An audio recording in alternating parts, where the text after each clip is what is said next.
तो लीजिए सुनिए पथिर पंचाली का चतुर्थ अध्याय। लेखक विभूति भूषण बंदोपाध्याय। पथिर पंचाली के पहले के अध्याय आपको हमारी प्लेलिस्ट से मिल जाएंगे। लिंक आपको एंड स्क्रीन और आई बटन में मिल जाएगा, आप चेक कर सकते हैं। अपू के घर से कुछ दूर एक बहुत बड़ा पीपल था। उसके बरामदे तथा आंगन से केवल उसकी फुनगियां दिखाई पड़ती। अपू बीच बीच में उस तरफ देखता और सोचता कि उस पर कौन सा देश है।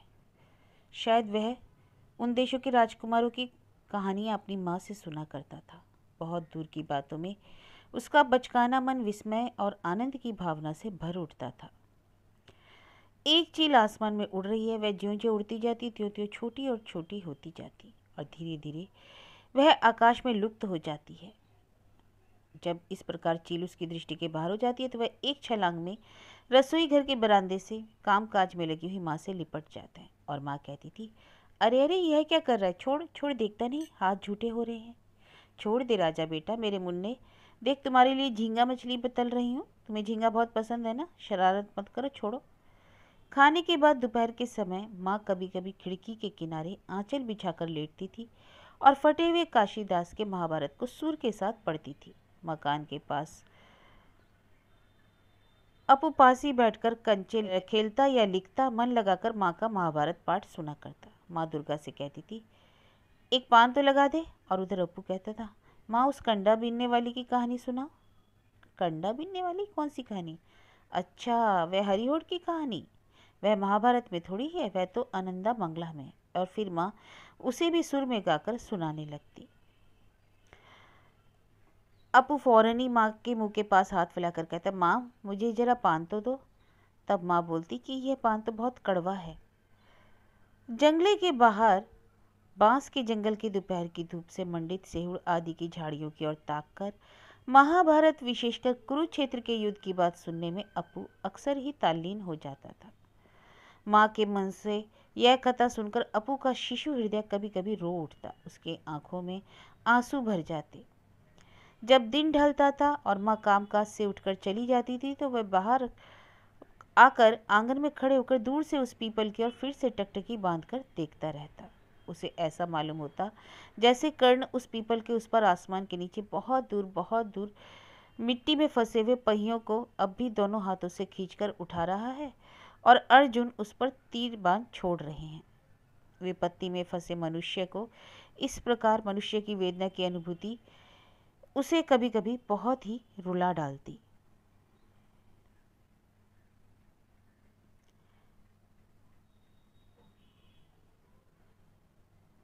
अपू चौंक पड़ता है और उसने जो तीर चलाने के लिए धनुष को कान तक खींच रखा था उसे छोड़ते हुए देखा कि उसकी दीदी जंगले में खड़ी होकर उसकी तरफ खिलखिलाकर हंसी रही है। अपू से आंखें चार होते ही वह बोली, अरे पगली, क्या बड़बड़ा रहा है और हाथ पैर क्यों चला रहा है? वह दौड़कर भाई के पास आई और उसने स्नेह के साथ भाई के नरम गालों को चूमते हुए कहा, पगली, ना जाने कहाँ का पागल है, अपने आप क्या क्या बके जा रहा है। अपू शर्मा कर बार बार कहने लगा, नहीं नहीं, मैं कुछ नहीं कह रहा। अच्छा चल मेरे साथ चल। बात को वह अपू का हाथ पकड़कर घसीटती हुई जंगल में ले चली। कुछ दूर जाकर उसने जंगली शरीफे के पेड़ को दिखाया, देख कितने पके हुए हैं, तोड़ा कैसे जाए। अरे बाप, यहाँ तो ढेर के ढेर हैं। तू एक काम कर, भाग कर घर से लग्गी ले आ, बस काम बन जाएगा। अच्छा दीदी तुम यहीं रहो, मैं लाता हूँ। जब अपू लग्गी ले आया तो दोनों मिलकर जुटने पर भी 4-5 फल से अधिक तोड़ नहीं पाए। पेड़ बहुत ऊंचा था, इसलिए लग्गी से भी सबसे ऊंची डाल का फल कब्जे में नहीं आया। बात को उसने कहा, चल आज इन्हीं को ले चले। नहाने के समय माँ को साथ में लाएंगे, उनका हाथ जरूर पहुँचेगा। ला फल मुझे दे दे, तू लग्गी ले ले। अपू तू नथ पहनेगा?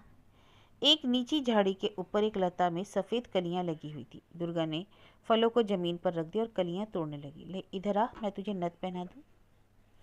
उसकी दीदी इस सफ़ेद फूल का नथ पहनना पसंद करती थी। वह जंगलों को खोजकर उनसे इन फूलों को लाकर अक्सर नथ पहनती है और उससे पहले अपू को भी कई दफ़े पहना चुकी है। अपू को नथ पहनना कतई पसंद नहीं। इच्छा हुई कि कहे कि मुझे नथ पसंद नहीं, पर दीदी के डर के मारे उसने कुछ नहीं कहा। वह दीदी को गुस्सा नहीं दिलाना चाहता था, क्योंकि दीदी ही जंगलों का चक्कर लगाकर बेर, जामुन, शरीफा, आमड़ा तथा ऐसी कई चीज लाकर उसे खिलाती है जिनका खाना उसके लिए बिल्कुल निषिद्ध है। इसलिए नथ वाली बात बिल्कुल ना भाने पर भी वह मुंह खोलकर कुछ नहीं कह पाया। दुर्गा ने एक कली तोड़ी तो उसमें से जो पानी की तरह लस निकला, उसकी सहायता से उसने अपू की नाक पर कली चिपका दी। फिर उसने खुद भी एक लगा ली। इसके बाद भाई की ठुड्डी पर हाथ रखकर उसे अपनी तरफ घुमाकर बोली, देखो कैसा लग रहा है? वाह, बहुत सुंदर लग रहा है, चल माँ को दिखाएं।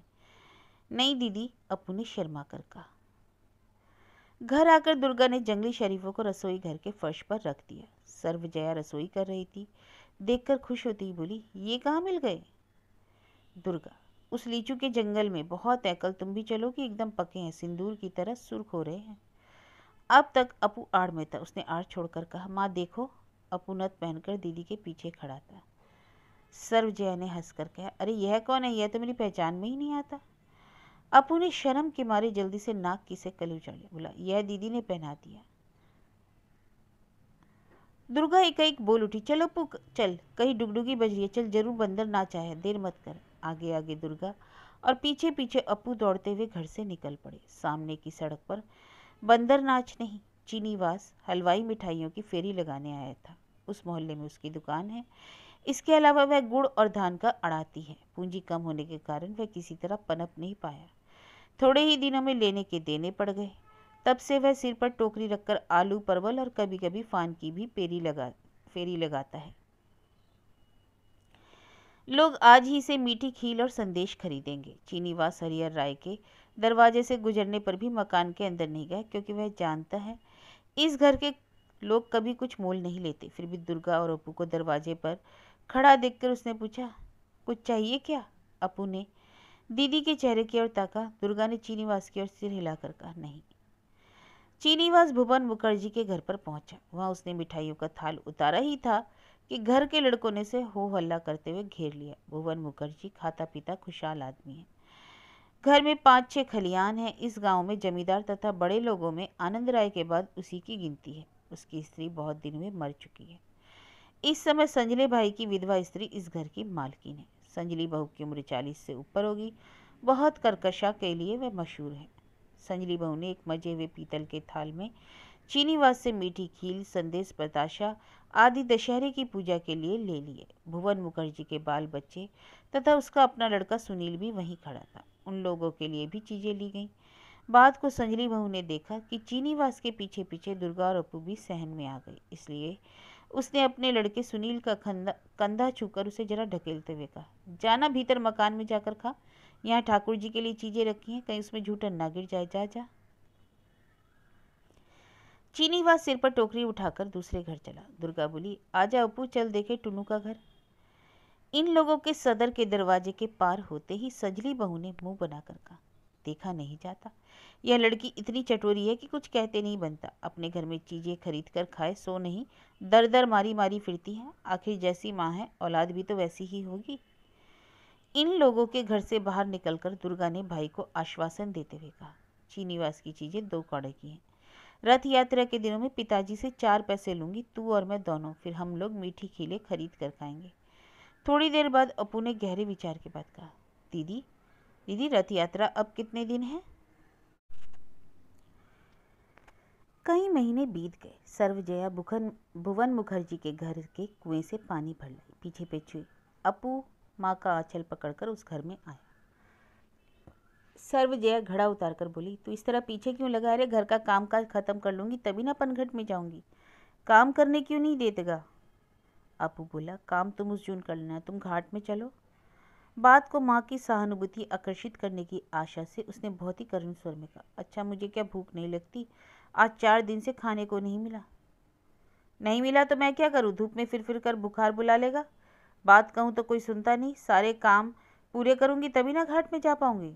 मैं बैठी तो नहीं हूँ। बेटा, इस तरह बदमाशी नहीं करते। तुम लोगों के कहने पर मैं नहीं चल सकती। अपू ने माँ का आंचल और भी कसकर पकड़ लिया। बोला, मैं तुम्हें कामकाज करने ही नहीं दूंगा। काम तो रोज करती रहती हो, एक दिन ना किया तो ना सही। अभी घाट चलो, मैं नहीं सुनूंगा। करो तो कैसे काम करती हो? सर्वजया लड़के की तरफ देखकर हंसती हुई बोली, इस तरह जिद नहीं करते बेटा, अभी काम खत्म नहीं हुआ है, थोड़ा धीरज धरो। नहाने जाऊंगी और फौरन ही आकर भात चढ़ा दूंगी। आंचल छोड़ दे। परवल की पत्तियों के कितने पकौड़े खाएगा? 1 घंटा बाद अपू बड़े उत्साह के साथ खाने बैठा। गिलास उठाकर उसने गट गट करके आधा पी डाला। फिर 2-4 कौर खाकर कुछ बात पत्तल के इधर उधर बिखेर कर बाकी पानी खत्म कर हाथ उठाकर बैठ गया। तू खा कहाँ रहा है? अब तक तो भात भात और परवल की पत्तियों की पकौड़ों की रट लगाए रखा था, पर अब तो सब कुछ पड़ा है, फिर खाया क्या तूने? सर्वजया एक कटोरी दूध भात सान कर लड़के को खिलाने बैठी। बोली, मुंह तो खोल, क्या तकदीर पाई है, ना मिठाई ना पकवान, बस भात खाए जा। पर लड़के की हालत यह है कि रोज भात खाते वक्त मुंह बनाता है, खाएगा नहीं तो जिएगा कैसे? यह सब जीने के लक्षण नहीं। तुम लोग बस मुझे जलाने के लिए आए हो। वैसे मुंह मत घुमा। नहीं बेटा, मुंह खोल, बस 2-4 कौर ही तो है। उस जून टूनू के घर से मनसा देवी का विसर्जन होगा। अच्छा, तुझे नहीं मालूम? जल्दी जल्दी खाकर चल, हम सभी। दुर्गा घर आई। कहीं से चक्कर लगाकर आई थी। पैर धूल से भरे थे और माथे के सामने बालों का एक गुच्छा लगभग 4-5 अंगुल ऊंचा हो रहा था। वह अक्सर अपनी इच्छा के अनुसार फिरती रहती है। मोहल्ले के हम उम्र बच्चों के साथ उसका खास मेलजोल या खेल का संपर्क नहीं है। कहाँ किस झाड़ी में बैंची फल पका और किसके बाग में कौन से पेड़ में कच्चे आमों की जाली पड़ने लगी है और किस बांस की झाड़ी के नीचे कौन सा बेर मीठा है, यह सब उसके नख दर्पण में है। वह राह चलते वक्त हर समय रास्ते के दोनों तरफ सतर्क दृष्टि डालती हुई चलती है कि कहीं कोई कांचा पोका तो नहीं बैठा है। यदि कहीं भटकटैया का पका फल देखने में आता तो उसे खेल का बैगन बनाने के लिए तोड़ लेती थी। कई बार रास्ते में रुककर तरह तरह के कपड़ों को फेंक कर देखती कि किस में गंगा यमुना का खेल का निशाना अच्छा बैठता है। जो कपड़ा परीक्षा में अच्छा साबित होता और वह बड़े प्रेम से अपने आंचल में गठिया लेती। वह हर समय गुड़िया के बक्स और खेल की सामग्रियों के विषय में बहुत व्यस्त रहती थी। उसने घर के अंदर पैर रखकर अपराधी दृष्टि से माँ की ओर देखा। सर्वजया बोली, आ गई, अब भात तैयार है, खाकर मेरे पुरखों को तार, फिर कहीं जाना हो तो चली जाना। बैसाख के दिन है, सब घर में लड़कियों इन दिनों संध्या का व्रत और शिव पूजा कर रही हैं और तू इतनी बड़ी धेंगड़ी है, दिन रात डाँव डाँव घूमती रहती है। मुंह अंधेरे की निकली है और अब दोपहर को आई है, जरा बालों की दशा तो देख, ना तेल डालना ना कंघी करना, कौन कहेगा कि ब्राह्मण की लड़की है? मालूम होता है चमार पासी के घर की है। और मैं कहे देती हूँ कि तेरी शादी भी उन्हीं में होगी। पुटकी में क्या खजाना बांध रखा है, खोल। दुर्गा ने डरते डरते पुटकी खोलते हुए कहा। राय चाचा के घर के सामने काल का सुंदे पेड़ पर कहकर घूंट निकलते हुए बोली, बहुत सी बेने बहू के नाम से दिल ना पसीजता हो, ऐसे में संग दिल जीव संसार में बहुत है। सर्वजया आग बबूला होकर बोली, तेरी बेने बहू की ऐसी की तैसी दुनिया भर का कूड़ा कबाड़ रात दिन गठिया कर फिर रही है। आज मैं तेरे गुड़िया वाले बक्स को बांस के जंगल में गाड़ दूंगी। सर्वजया की बात समाप्त होने के पहले ही घटना हुई। आगे आगे भुवन मुखर्जी के घर की संजली मालकिन और पीछे पीछे उनकी बेटी टुनू और देवर का लड़का सत्तू और उसके पीछे 4-5 लड़के बच्चे सामने के दरवाजे से भीतर घुसे। संजली मालकिन किसी तरफ न ताककर मकान के किसी व्यक्ति के साथ बातचीत बिना किए धमधम करती हुई सीधे भीतर के बरामदे में चढ़ गई और उसने अपने लड़के की ओर ताकर कहा, कहाँ है इसका गुड़िया का बक्सा, निकाल देखूं तो उसमें। इस घर का कोई कुछ कह नहीं पाया था कि टुन्नू और सत्तू ने मिलकर दुर्गा के टीन वाले गुड़िया के बक्से को कमरे से निकालकर बरामदे में रखा और टुन्नू ने बक्सा खोलकर कुछ देर खोजने के बाद गुड़िया की एक माला निकालते हुए कहा, माँ देखो, यह मेरी वाली माला है, उस दिन खेलने गई थी, बस चुरा लाई। सत्तू ने बक्स के किनारे से खोजकर कुछ अमिया निकाली और बोला, देखिए ताई जी, यह हम लोगों के सोनामुखी पेड़ से आम तोड़कर लाई है। ये सारी घटनाएं इतनी अकस्मात हो गई तथा इनका रंग ढंग इस घर के लोगों को इतना रहस्य में मालूम पड़ा कि किसी ने चू तक न की। इतनी देर बाद सर्वजया जैसे आपे में आई और बोली, क्या है चाची जी, क्या है? कहकर वह रसोई घर के बरामदे से व्यग्र होकर उतर आई। देखो ना, अपनी लड़की की करतूत देखो। वह उस दिन हमारे घर यहाँ खेलने गई थी, बस मौका लगाकर टुनू की गुड़िया के बक्से से गुड़िया की माला चुरा लाई। लड़की कई दिनों से उसके पीछे परेशान हो रही है। इसके बाद सत्तू ने खबर दी कि गुड़िया की माला तो दुर्गा दीदी के बक्से में है। देखो जरा अपनी लड़की को देखो, देखने में तो सीधी सादी है पर है पक्की चोर। और देखो ना, अभी आम में जाली पड़ने ना पाई थी कि उन्हें चुरा कर भी ले आई और बक्से में रख दिया। 1-2 चोरियों का बोझ एकाएक पड़ जाने के कारण दुर्गा दीवार से उठकर पसीने पसीने हो रही थी। सर्वजया ने पूछा, क्या तू यह माला उनके घर से लाई है? दुर्गा कुछ कह ना पाई कि सजली बहू बोली, नहीं लाई तो क्या मैं झूठ बोल रही हूँ? और इन आमों को नहीं देखती? सोनामुखी पेड़ के तो आम तुम पहचानती हो, क्या यह झूठ है? सर्वजया झेप कर बोली, नहीं सजली चाची, मैंने यह थोड़ी कहा है कि आप झूठ बोल रही हैं, मैं तो उससे पूछ रही थी। सजली मालकिन हाथ झमकाकर तेजी के साथ बोली, चाहे पूछो या ना पूछे, मैं कह ही देती हूँ।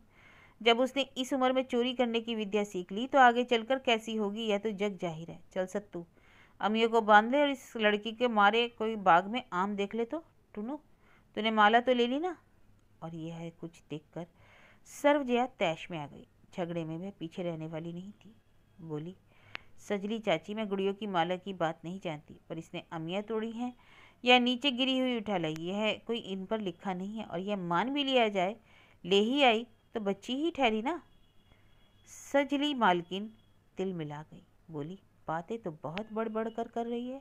अगर हमारे आमों में नाम नहीं लिखा तो बताओ वह तुम्हारे किस बाग से इन्हें लाई है? रुपये पर भी तो नाम नहीं लिखा था, फिर तुमने उन्हें हाथ पसार कर कैसे लिए? आज साल भर से ऊपर हो गया, अब देती हूँ तब देती हूँ कहते कहते टालती रहती हो। मैं उस जून आऊँगी, रुपये लौटा देना, कहे देती हूँ, अब मुझसे नहीं रुका जाएगा, रुपयों का जुगाड़ करके रखो। सजली मालकिन अपने दल बल के साथ दरवाजे के बाहर चली गई। सर्वजया को सुनाई पड़ा कि रास्ते में किसी के प्रश्न के उत्तर में वह काफी चिल्ला कर कह रही है, इस घर की लड़की ने टुनू के बक्से से गुड़िया की माला चुराकर अपने बक्से में छिपा रखी थी। और देखो ना इनामों को, पास में ही बाग पड़ता है, चाहे जितना तोड़ लेती है। यही बात मैं कहने गई तो जली कटी सुना रही है इसकी माँ। इसके बाद सजली बहू ने सर्वजया के बात करने की ढंग की नकल उतारते हुए कहा, और यह कोई इन पर लिखा थोड़ी है कि ये मान भी ले जाए, है तो बच्ची ही। माँ भी कम चोर थोड़ी ही है, आखिर लड़की को यह शिक्षा कहाँ से मिली? घर भर चोर है। अपमान और दुख के मारे सर्वजया की आंखों में आंसू आ गए। उसने लौटकर दुर्गा के रूखे वालों का झोटा पकड़कर दाल भात सने हाथों से ही उसकी पीठ पर घूंसे और तमाचे जड़ते हुए कहा, ना जाने कहाँ की आफत आई है, मर जाए तो पिंड छूटे, मर जाए तो मेरी छाती जुड़ा जाए। निकल, घर से बाहर निकल, दूर हो, अभी निकल जा। दुर्गा मार खाते खाते भय के मारे पीछे के दरवाजे से दौड़कर चली गई। उसके रूखे झोटे से टूटे गए दो एक बाल सर्वजया के हाथ में ही रह गए। अपू खाते खाते अवाक होकर सारी घटना देख रहा था। उसे यह नहीं मालूम था कि दीदी गुड़िया की माला चुरा कर लाई अथवा नहीं। इसके पहले उसने गुड़िया की माला कभी देखी नहीं थी, पर उसे यह मालूम था कि अमिया चुराई हुई नहीं थी।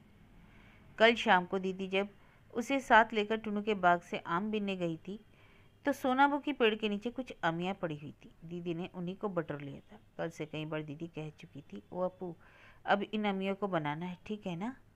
पर माँ की असुविधाजनक उपस्थिति के कारण यह प्रस्ताव कार्यान्वित नहीं किया जा सका। दीदी की इतनी चाव की चीज अमिया को ले भी गए और इस पर दीदी इस प्रकार पिटी भी। दीदी के बाल उखाड़ लेने के कारण माँ पर उसे बहुत क्रोध आया। जब उसकी दीदी के माथे पर के रूखे बालों का गुच्छा हवा में उड़ता है तभी न जाने क्यों उसे दीदी पर बड़ी ममता होती आती है। ऐसा मालूम होता है जैसे दीदी का कोई नहीं है, वह अकेली न जाने कहाँ से आ गई, कोई उसके साथ नहीं है। उसके मन में तो बस यही बात आती है कि वह कैसे दीदी के दुखों को दूर करे, अभावों को पूरा करे। खाने के बाद अपू माँ के डर के मारे कोठरी में ही बैठने लगा, पर उसका मन रह रहकर बाहर की ओर दौड़ता रहा। जरा दिन ढलने पर वह टुनू, पटली, नेड़ा एक एक करके सबके घर खोज डाले, पर दीदी का कहीं पता नहीं लगा। राजकृष्ण पालित की स्त्री घाट से पानी ला रही थी। उसने पूछा, ताई तुमने दीदी को देखा है? उसने आज भात नहीं खाया, कुछ नहीं खाया, माँ ने उसे आज बहुत मारा, मार खाकर कहीं चली गई, क्या तुमने उसे देखा है? वह मकान के बगल में जाते आते सोचने लगा कि शायद वह बांस की झाड़ी में हो। वहां भी खोजा, पीछे के दरवाजे से घर में आया, घर में कोई नहीं था। उसकी माँ शायद घाट पर या दूसरी जगह गई हुई थी। घर पर संध्या की छाया पड़ने लगी। सामने दरवाजे के पास बांस की जो झाड़ी झुक गई, उसकी एक लटकी हुई सूखी खरपच्ची पर उसकी वह परिचित बड़ी पूंछ वाली पीली चिड़िया आकर बैठी थी। यह उसका नित्य नियम था। और भी तरह तरह की चिड़िया चारों तरफ जंगल में चहचहा रही थी। नीलमणि राय का गिरा हुआ घर पेड़ पत्तों की घनी छाया से ढक गया। अपू ने आंगन में खड़े होकर दूर के उस पीपल की चोटी की ओर देखा। सारे आकाश पर जैसे छाया अंधकार उतर रहा था। चारों तरफ सुनसान था, कहीं कोई नहीं था। उसका मन एकाएक रो पड़ा। दीदी को गए कितनी देर हो गई, वह अभी तक घर नहीं आई, कुछ खाया पिया भी नहीं। आखिर दीदी गई कहाँ? भुवन मुखर्जी के घर के लड़के बच्चे आंगन में दौड़ दौड़ कर लुका छिपी खेल रहे थे। रानी उसे देखकर दौड़ कर आई। भाई देखो, अपू आया है। अपू खेलेगा? किंतु उसका मन खेल में नहीं लगा। फिर वह अंधेरा होते ही बत्ती जलाकर घर में आया और दास राय की पंचाली खोलकर अनियमनसक ढंग से पन्ने उलटने लगा। इतने में सर्वजया एक कटोरी में दूध लेकर आई और बोली, ले अब पी ले। अपू बिना किसी चूक चपड़ के कटोरी उठाकर दूध पीने लगा। दूसरे दिन उसे इतनी आसानी से दूध पीने पर राजी नहीं किया जा सकता, पर थोड़ा सा पीकर उसने कटोरी से मुंह हटा दिया। इस पर सर्वजया बोली, यह क्या, सारा दूध पी डालो? इतना सा दूध भी नहीं पियोगे तो जियोगे कैसे? अपू ने बिना कुछ कहे दूध की कटोरी मुंह से लगा ली। सर्वजया ने देखा वह कटोरी से मुंह तो लगाया है पर घुटक नहीं रहा है और उसका हाथ भी कांप रहा है। बात को कुछ देर कटोरी से मुंह लगाए रहकर उसने एकाएक कटोरी मुंह से उतार दी और माँ की तरफ ताककर डर के मारे रो उठा। सर्वजया ने इशारे के साथ कहा, क्या हुआ, क्या जीभ दांत के नीचे आ गई? माँ की बात अभी खत्म नहीं हो पाई थी कि अपू भय डर की बाधा न मानकर चिल्लाकर रो पड़ा। दीदी के लिए बहुत सोच रहा है। सर्वजया थोड़ी देर चुप रहने के बाद लड़के के पास आकर उसके शरीर पर हाथ फेरते हुए शांत स्वर में बोली, रो मत, इस तरह मत रो। वह पटली या नेड़ा के घर बैठी होगी, आखिर अंधेरे में कहाँ जाएगी? क्या कम दुष्ट लड़की है? दोपहरी के समय जो निकली सो दिन भर शक्ल नहीं दिखाई, न खाना न पीना। उस मोहल्ले के पालित के बाग में बैठी थी, वहाँ बैठकर कच्चा आम और जमरूल खाती रही। अभी बुलावा भेजती हूँ। इस तरह ना रो, नहीं तो फिर बुखार आ जाएगा। नहीं बेटा मत रो। बात को उसने आंचल से लड़के को आंसू पहुँच दिए और बाकी दूध पिलाने के लिए सामने कर दिया। बोली, राजा बेटा मुंह तो खोलो, वे आते ही बुला लाएंगे। एकदम पागल है, कहीं का एक पागल आया और एक घूंट बस हो गया। रात बहुत हो गई थी। उत्तर की कोठरी के तख्त पर अपू और दुर्गा लेटे हुए थे। अपू की बगल में माँ के सोने के लिए जगह खाली पड़ी थी। अभी माँ रसोई के काम से फारिग नहीं हुई। पिताजी खाना खाकर बगल के कमरे में तंबाकू पी रहे हैं। वही खाना आने पर घर पिताजी खाना खाकर बगल के कमरे में तंबाकू पी रहे हैं। वही घर आने पर मोहल्ले से दुर्गा को खोज लाए थे। घर आने के बाद से दुर्गा ने किसी से कोई बात नहीं की। वह खाना पीना खत्म कर चुपचाप लेटी हुई थी। अपू ने दुर्गा की देह छूकर पूछा, दीदी माँ ने संध्या समय काहे से मारा था? क्या बाल भी नोच लिए थे? दुर्गा ने कुछ नहीं कहा। उसने फिर पूछा, दीदी तुम क्या मुझसे नाराज हो? मैंने तो कुछ नहीं किया। दुर्गा ने धीरे से कहा, नहीं किया। फिर सत्तू को कैसे मालूम हुआ कि गुड़िया की माला मेरे बक्स में है? अपू प्रतिवाद करने की उत्तेजना से बिस्तर पर उठकर बैठ गया। बोला, नहीं मैं सच कहता हूँ, तुम्हारा बदन चुकर कहता हूँ, मैंने उसे नहीं दिखाया। और मैं तो यह भी नहीं जानता कि तुम्हारे बक्से में वह चीज़ है। कल सत्तू शाम के समय आया था, हम लोग उसकी लाल बड़ी गेंद लेकर खेलते थे। उसके बाद क्या हुआ कि सत्तू तुम्हारी गुड़ियों के बक्स को खोलकर देख रहा था। मैंने उसे मना किया कि तुम दीदी की गुड़ियों का बक्स मत छुओ, इससे दीदी मुझ पर नाराज होगी। मालूम होता है उसने उसी समय देख लिया। बाद को उसने दुर्गा के बदन पर हाथ फेरते हुए कहा, दीदी बहुत चोट लगी है ना? माँ ने कहाँ मारा? दुर्गा बोली, माँ ने कनपट्टी पर ऐसा मारा कि खून निकल आया, अब तक छरछरा है। देख, हाथ से टटोल कर देख। अच्छा, यहाँ तो बहुत कटा है, जरा दिया का तेल लगा दो। रहने दे, कल शाम के समय पालित के बाग में जाऊंगी, समझा? कमरख पके हुए हैं, इतने बड़े बड़े हैं, किसी को बताना मत। तू और मैं चुपचाप जाएंगे। मैंने आज दोपहर को 2 तोड़कर खाए, गुड़ की तरह मीठे हैं।